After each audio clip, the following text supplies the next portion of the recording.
नमस्कार, आप देख रहे हैं एनएमएफ न्यूज और मैं हूं आपके साथ श्रावणी पटनायक।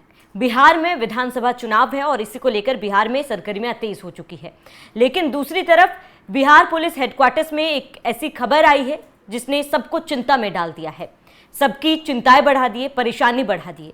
वो ये कि बिहार में पाकिस्तान के कुछ आतंकवादी घुस गए हैं और इसी को लेकर सुरक्षा के लिहाज से तमाम पुलिस हेडक्वार्टर्स में, इसके साथ साथ पूरे बिहार में लोगों में दहशत का माहौल है। बता दें कि खबर आ रही है कि करीब 3 आतंकवादी नेपाल के रास्ते बिहार में घुस गए हैं और जो आने वाले समय में एक बड़ी घटना को अंजाम दे सकते हैं। इसी को लेकर बिहार में हाई अलर्ट है और इसके साथ ही लगातार लोगों से सतर्क रहने की अपील भी की जा रही है। पुलिस ने लोगों से अपील की है कि अपने आसपास किसी भी तरीके से कोई भी संदिग्ध गतिविधि होते पाया जाता है या फिर किसी भी गतिविधि पर शक होता है तो तुरंत आसपास के पुलिस में इसको लेकर जानकारी दे।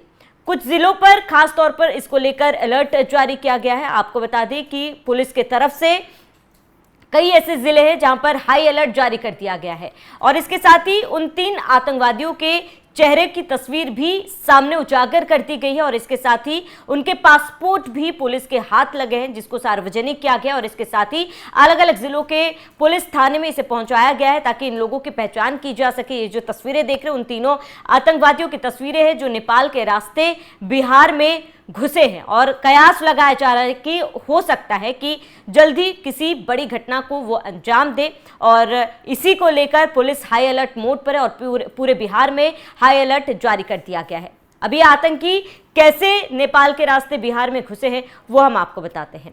दरअसल आपको बता दें कि बिहार में जैसे कि रिपोर्ट सामने आई है वहां पीएचक्यू ने राज्य भर में हाई अलर्ट जारी किया है। खुफिया सूत्रों से मिली जो जानकारी है उसमें पाकिस्तान के 3 कुख्यात आतंकवादी नेपाल के रास्ते बिहार में दाखिल हो चुके हैं। विधानसभा चुनाव है और सुरक्षा के लिहाज से तमाम एजेंसियां काम कर रही है और फिलहाल सभी एजेंसियां हाई अलर्ट मोड पर है। और वहीं आपको बता दें कि जिन आतंकियों की बिहार में एंट्री हुई है फिलहाल उसकी पुष्टि हो चुकी है। उनका नाम है हसनैन अली जो रावलपिंडी का रहने वाला है, आदिल हुसैन है जो उमरकोट का रहने वाला है, वहीं मोहम्मद उस्मान है जो पाकिस्तान के बहावलपुर का रहने वाला है। तीनों आतंकी संगठन जैश ए मोहम्मद से जुड़े हुए हैं और जो भी जानकारी अभी तक मिली उसमें आतंकी अगस्त के दूसरे सप्ताह में काठमांडू पहुंचे थे और उसके बाद फिलहाल लास्ट वीक में बिहार की सीमा में प्रवेश कर गए हैं। इन तमाम लोगों के जो पासपोर्ट पाए गए उसका विवरण सभी के साथ शेयर कर लिया गया है और इसके साथ ही खुफिया एजेंसियों ने यह भी माना है कि आतंकी देश के किसी भी हिस्से में बड़ी वारदात को अंजाम दे सकते हैं। विधानसभा चुनाव नजदीक है और इसी लिहाज से भी बिहार में काफी संवेदनशील जगहें हैं जहां पर सभी की नजरें टिकी हुई है, खासतौर पर जो एजेंसियां उनकी नजरें टिकी हुई है। और इसके साथ ही आप बता दें कि सीमावर्ती इलाकों में सुरक्षा व्यवस्था और ज्यादा कड़ी कर दी गई। सूत्रों का कहना है कि इन आतंकियों की मौजूदगी का पता चलते ही सुरक्षा बलों ने सीमावर्ती जिलों में चेकिंग अभियान शुरू कर दिया। रेलवे स्टेशन, बस स्टैंड्स और भीड़भाड़ वाले इलाकों में अतिरिक्त निगरानी रखी जा रही है। और इसके साथ ही आपको बता दें कि क्योंकि बिहार में जल्दी विधानसभा चुनाव होने और इसी को लेकर तमाम एजेंसियां काम करें और इसी बीच जैसे ही ये खबर सामने आई तुरंत जितनी भी सुरक्षा एजेंसियां थी वो अपने काम में लगी है। लेकिन इसी बीच लोगों को जागरूक करने में भी ये एजेंसियां लगी है और लोगों को कहा जा रहा है, अपील की गई है कि किसी भी तरीके की कोई भी गतिविधि हो रही है जिस पर आपको शक हो, कोई भी ऐसा व्यक्ति जो ऐसा कोई भी काम कर रहा हो जिस पर आपको शक हो, उस व्यक्ति पर शक हो सकता है कि वो आतंकी आपके आसपास के इलाकों में रह रहा हो एक आम इंसान बन के। ये तस्वीरें आप गौर से देख लीजिए, ये वही आतंकवादियों की तस्वीरें हैं और इसके साथ ही कहीं पर भी आप ऐसे शख्स आपको दिखते हैं तो तुरंत अपने आसपास जो भी पुलिस थाने वहां पर शिकायत दर्ज की जाए। इसके साथ ही आपको ग्राफिक्स के जरिए बताते हैं वो कौन कौन से जिले हैं जिसको लेकर हाई अलर्ट जारी किया गया है। पुलिस मुख्यालय ने सभी जिलों को सतर्क कर दिया है। खास तौर पर नेपाल से सटे बिहार के सीमावर्ती जिले सीतामढ़ी, मधुबनी, पश्चिम चंपारण, अररिया, किशनगंज और सुपौल में चौकसी बढ़ा दी गई है।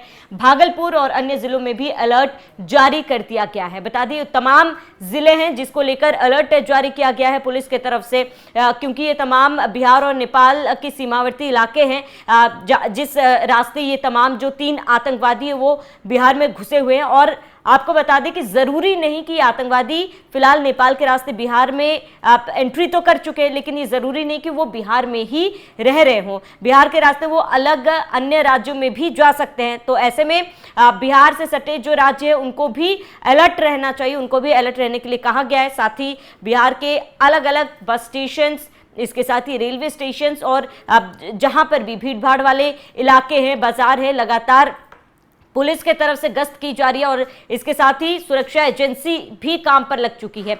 लेकिन इन तमाम चीजों के बीच हमें भी जागरूक रहने की जरूरत है, क्योंकि ये कोई आम मामला नहीं है। पहलगाम हमले के बाद से ही लगातार भारत में सुरक्षा बढ़ा दी गई है कि ऐसी कोई भी अप्रिय घटना ना हो। इसको लेकर सुरक्षा व्यवस्था चाक चौबंद है। लगातार पुलिस की तरफ से, CIA की तरफ से और तमाम जांच एजेंसियों की तरफ से जांच लगातार जारी है। और इसके साथ ही आपको बता दें, कोई भी ऐसा व्यक्ति जो पाकिस्तान के लिए भारत के खिलाफ जासूसी कर रहा हो, लगातार उन लोगों की धरपकड़ जारी है। और इसी बीच ये बड़ी खबर है कि नेपाल के रास्ते पाकिस्तान के तीन आतंकवादी जो जैश ए मोहम्मद संगठन से जुड़े हुए हैं, वो नेपाल के जरिए बिहार में घुस आए हैं। क्योंकि बिहार में विधानसभा चुनाव है, जाहिर सी बात है भीड़ लगना लाजमी है और हो सकता है कि आतंकवादियों के टारगेट में फिलहाल बिहार का कुछ इलाका हो और आने वाले समय में कोई बड़ी घटना को ये लोग अंजाम देने की प्लानिंग में हो, जिसको निष्क्रिय करने के लिए लगातार हमारी सुरक्षा एजेंसियां काम कर रही हैं।